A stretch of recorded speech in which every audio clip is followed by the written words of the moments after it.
Good afternoon, everyone. My name is Don Parkinson, and I'm a senior consultation specialist with Atkins Realis. Today, we are continuing our series of live stream topics on the Northern Road Link project as it moves through the provincial environmental assessment and federal impact assessment processes. The topics we are covering parallel our project activities, so we hope these will help our viewers and listeners better understand the project and provide input along the way. And with me, as usual, is my co host, Jennifer Ashawazage Pereira, my colleague and an Indigenous engagement and traditional knowledge specialist at Atkins Realis. Jennifer is a member of Henvey Inlet First Nation, located on the French River south of Sudbury, and works with me on our projects across Canada. Good afternoon, Jen. How are you? Good afternoon. Happy to be here because I missed our last session. You did. You did. Yeah, yeah. Everybody's here today. We got the whole team, and today we're going to talk about the human health studies that we're doing as part of the environmental and impact assessments. And Fantastic. yeah, let's get started. These are important studies, hmm as all of them are, but this one in particular is is human. It's on the human side, so it's really, really important. So let's run through what we're going to talk about today. We're going to do a bit of a project background, as we like to do. hmm We're going to do talk about what health impact assessments are, uh, the objectives of health impact assessments, the details, and then we'll go from there. Okay, spoiler And alert as we move through, Dawn. I like how holistic HIAs or health impact assessments yeah, are. that's a great point, Jen. And we're gonna talk a bit about we're gonna demonstrate how holistic they are as we move through this. You're right, That's because right. we get into a lot of really interesting areas, and how how holistic and inclusive, I guess, is another word for them hmm too, I guess. Would you say I inclusive? would say so. Well, let's give a little background on All the right. Northern Road Link project. The Northern Road Link is a proposed all-season road in Northern Ontario on Treaty 9 land. It would connect the Ring of Fire mineral deposits to the all-season provincial highway network, through a connection with the planned Martin Falls Community Access Road, or MFCAR. At the same time, it would connect with the planned Webequie Supply Road, which is to the north, and that would give an opportunity for Webequie First Nation community members to connect ultimately to the provincial highway network.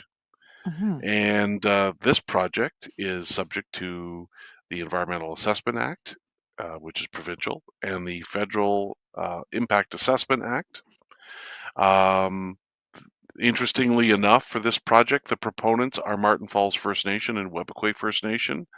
Uh, these two First Nations stepped up and worked with the province in 2020. They agreed to work together and conduct an environmental assessment, an impact assessment as well. And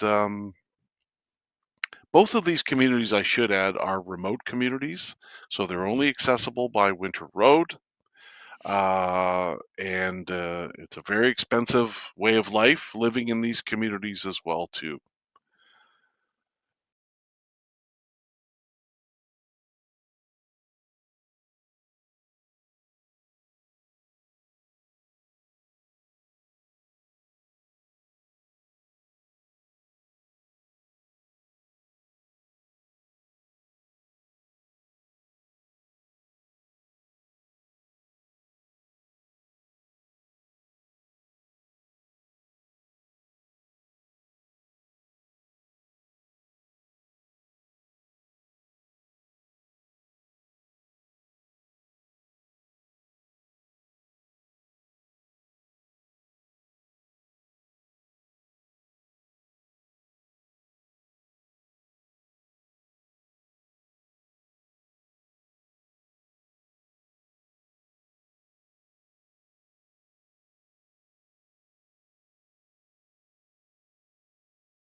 Hi, Jen. Hi. We're just reconnecting everybody. There's a weather event going on right now, so I suspect it's affecting internet. So for all our Yeah, there. for viewers out there, we will get back on track soon. We just came back from our technical difficulties page, and we're just going to reconnect on. And we're having pretty severe weather here where I am. Are you? Yeah, it's Yeah, pretty crazy here. it's very windy and raining pretty hard outside. Yeah, we're starting to get snow. Oh, It was 12 degrees yesterday, and now it's plunged to minus. So snows. yeah, we got the snow, so hopefully we can get Dawn back. Otherwise, you and I will have to go through the presentation. Tony. For everybody, for anybody watching this after the fact. Hey, there's Oh, Don. hey, we got Dawn back. So we're having a Oh, weather good. event. We're just letting listeners know. Dawn, it's we're having a Okay, where were we? I'm not sure. We were just about where, to go to we, the map. where we we're got cut just off. about to go to the map, I believe. Yep. Okay, Okay, okay. so So, I'm going to pass it back to you. We're off for technical difficulty. Sorry, viewers, and let's begin again. okay, so we were at the alternative corridors map. Is that Yes. the map we were talking about? Okay, okay, good, Yes. thank you. So the road, as I mentioned before, I'm not sure if everyone heard, but ranges in length from 117 to 164 kilometers. And the reason why at this point is the final route has not been.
Okay, guys are back. Sorry, it cut out just as you were starting to talk about the map again. The alternative corridors. Okay, okay. So can we go to that map Just, then? just so you know, John, Whoop. I'm also having bad weather. Oh, really? Okay. There we go. All right. So, I'll, uh, I think we need to go to the alternative corridors map. Yeah, we're getting closer. That's it. Okay. So I mentioned before that the length ranges from 117 to 164 kilometers.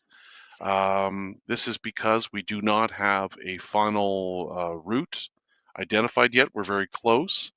But once we select between the different alternative segments and then connect them together, we should then have a final route, which is a corridor that's 2 kilometers in width, and that gives us enough room within which to position the road. Um, so that will be forthcoming very shortly. In terms of health impact assessments, if we can move to that slide, please. There we go. And what they are, they assess the project for possible effects on the population's health and how those effects might be distributed within the population. These are evidence-based assessments, but the most important thing to remember is they evaluate both the potential good and bad things, or like beneficial and harmful effects of the project on human health. So Yeah. it's not just Pros and all, cons. yes, it's not all just the harmful effects, but it's actually the good effects, because quite often there are good effects of a project. That's why typically these projects are put forward, right? Because they can serve as a benefit in some form or another to the community.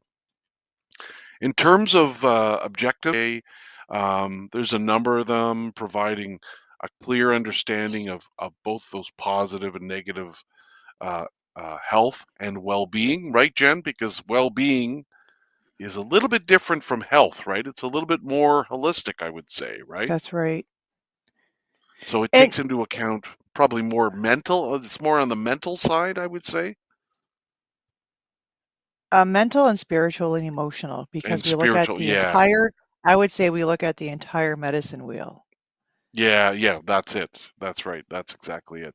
Um, and as with other studies, all the other studies that we do as part of an EA or IA, Indigenous knowledge informs the HIA. In fact, it informs it quite a bit, right, Jen? Uh, Between community input, Indigenous knowledge, it's almost, critical. It's so critical to the health impact assessments. And you and I have firsthand been involved in this kind of work in the community, and so much valuable information is collected through one-on-one and group interviews with community members, isn't it? It is, and if I can add something else, Don, everybody hears a lot about baseline studies, but for health impact assessment and a couple of other studies, we don't look at what the baseline is currently with regards to human beings, I'm going to say, but we also look at the impacts from colonization. That's included in Yeah, the baseline study, and that's important to note, right? that's a great point. Yeah, history has so much to do, right, with With the um, current baseline. yeah, and we'll get into that a little bit later on. Mhm. Um, and so if the EA or IA is approved, it will serve as guidance. So the HIA serves as guidance as to how to protect and to monitor or enhance the health and well-being of community members. So um, uh, it's really important. This health impact assessment, there's a lot of activities associated with it, but it's extremely important.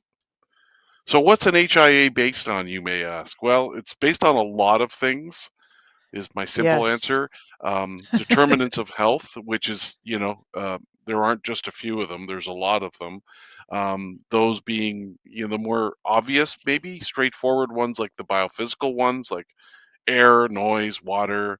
But then there's something called GBA plus, which is gender-based analysis plus. And this is an important one. We're going to get into this in a little bit more detail, but that's where the inclusiveness part that we were talking about earlier fits in. And then there are what Mhm. you call the social determinants of health, and there are many of these, and some of these, in a general sense, would include housing and healthcare as well too. But let's look now at the social determinants of health, because that's a big topic. Um, so the social determinants of health, they represent what is being considered when doing the health impact assessment to understand possible impacts to the health and well-being of community members. And these are identified during the sort of what you call the scoping step, where you're identifying, okay, Mhm. what you're going to do as part of the various studies. And some of the examples of these social determinants are food production, education and learning, work, so employment and income, um, transportation networks, diversity, democracy, and governance. How the community is administered from a governance point of view, housing, culture and spirituality, um, basic utilities like water, electricity, um, and then health and social care as well. Then this next slide, this is one that I can't remember where I got this from, the First Nations Health Authority, but I thought this was a really good slide. It's a pretty good graphic, and it sort of encompasses, I guess, the First Nations perspective on health and wellness, and there's so many components to it. And Jen, you touched on these earlier, didn't you? Right, the spiritual and the mental and emotional side, Yes. right? But Ensuring you've all got the quadrants on the medicine wheel are filled, and that's emotional, physical, spiritual, and did I say mental already? no, you didn't. Okay. But there's other ones, like interesting ones on here too, right? Relationships and family and wisdom, right? And land, Mhm. Yeah, so it's very, and that's it. And not these things can't all just be categorized because they no, overlap. no. Oh, so much, right? There's no single graphic, right, that can really capture that Mhm. because it's too complex to graphic Well, that's to right. Because simplify it into a graphic. just for respect and relationships, I think I can think about so many different things, not just relationships with other human beings, but the relationship with the land and the water. Yes. And then, Yeah. respect The for animals. Yeah. all of these living things. Yeah, people and animals and water, and so on. So all of these things kind of overlap. They sure do. And let's now look at the sort of the biophysical preliminary criteria or valued components. These are the Mhm. things that are identified as being important and as being needed to be studied. So let's look at this table here now. So you've got these for biophysical determinants of health. You've got air quality, right? You've got noise. You've got vibration. You've got surface water, groundwater, and then you've got soil quality, right? Because you're eating plants. They're coming from they're growing in the soil. Um, Country foods. Members live off the land, right? They're living off what they harvest, whether it's animals or plants. And so understanding those country foods and the chemical composition of those country foods to have that baseline is really important. And then associated with each VC or valued component, you've got these indicators, right? These measures. So for example, air quality, dust emissions and greenhouse gas emissions and vehicle exhaust. These are health indicators. These are biophysical health indicators. Um, and then looking at changes, whether it's qualitative, meaning descriptive, or quantitative, meaning measurable with numbers, changes between phases of the project. So there's a lot there. This is just the tip of the iceberg when it Mhm. comes to those. Let's move now to the gender-based analysis side of things. So we call this GBA plus, gender-based analysis plus, determinants of health. And just to provide some background on this, um, this is a required approach under the Federal Impact Assessment Act, and it recognizes uh, the historical and current power structure. So whether it's laws or policies or governments, so things like the Indian Act, for example, right, Jen, and or other Mhm. institutions. So it recognized that those things have shaped society mostly negatively and created a lot of inequalities, and these still exist. Many, if not most of them, still exist, and people Mhm. carry these right from generation to generation. Um, so my next point is this is particularly important with respect to the legacies of colonialism and the impacts on Indigenous people, particularly women, right, Jen? Yeah, and I would also add two-spirited and non-binary to that. Yep, yep. Absolutely, absolutely. And that's what GBA Plus is meant to do, right? It's meant to be inclusive. It's meant to be able to ensure that decisions are made in a very inclusive manner so that you're hearing all voices and you're looking through Hmm. all lenses, or as many of them as you possibly can. So again, my last point is aims to engage, identify, and address diverse effects on women, youth, elders, and other potentially vulnerable groups in the community. Very often, as you know, Jen, in the past, when visiting communities, you're not always getting perhaps a true, robust sort of cross section of opinions, maybe when you're at a community meeting. Would you agree with that? I would agree with that. Thinking And also so, about my own community and having been in other ones, um, always certain people always come out, and it's nice to try and spend time with other community members as well. so the beauty of having this um, prescribed per se under the Federal Impact Hmm. Assessment Act is it requires the proponent, to the degree that they can, right, make that effort to try to hear the voices of as many groups as possible, whether it's non-binary, two-spirited, whatever groups, right? And so that effort there has to be a demonstrated effort to hear those voices. Sometimes those voices just don't want to be heard. Sometimes, unfortunately, that happens, but that effort has to be made. And so, fortunately, now it's sort of mandated and prescribed as part of the process.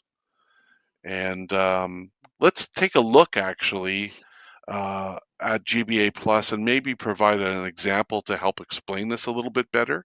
Because GBA Plus, as I mentioned, it sort of aims to engage, identify, and address diverse effects on women, youth, elders, other vulnerable groups in the community.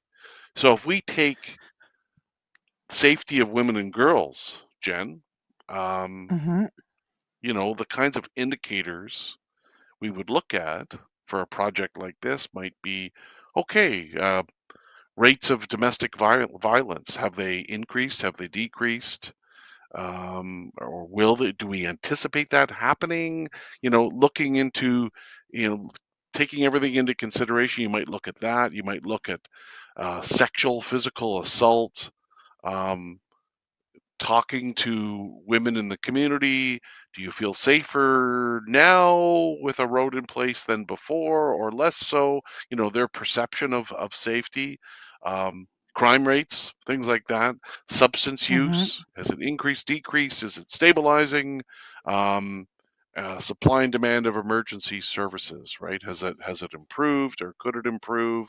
So I think that's a pretty that's a key one, isn't it, Jen? The safety of women and girls, and it's for something like a road project, an all-season road project with an ultimate connection to the provincial highway Hmm. network. It's a really important consideration, isn't it? That's right. And certainly there are a lot of concerns in there and things that people are thinking about and things that people have told us about on kind of sporadically, right, Don? We've heard little bits here and Yeah. there. And so those are things that we're always on the lookout for. And there are ways of mitigating these. Hmm. There's some, I know you've expressed some really good ideas about how these things can be mitigated, but again, like anything else, right? If just like whether it's water quality or something else, you know if if there is a possibility of like, if there are potential effects anticipated, then we have to identify mitigation methods. That's right. So that's where we all have to put on our thinking caps and think about how can we try, what programs can we put in place, or what systems can be put in place to try to minimize any potential impact. So hopefully that makes it pretty clear how GBA Plus works. Next, we're just going to do like an overview of how the health impact assessments process works. It's pretty logical, to be honest with you. Mm-hmm.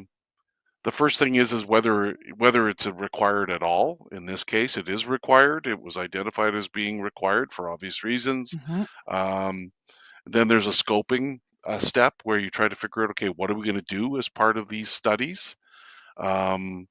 Then when you're doing the studies, you're identifying possible impacts to the health and how those effects might get distributed across the population, across the community members.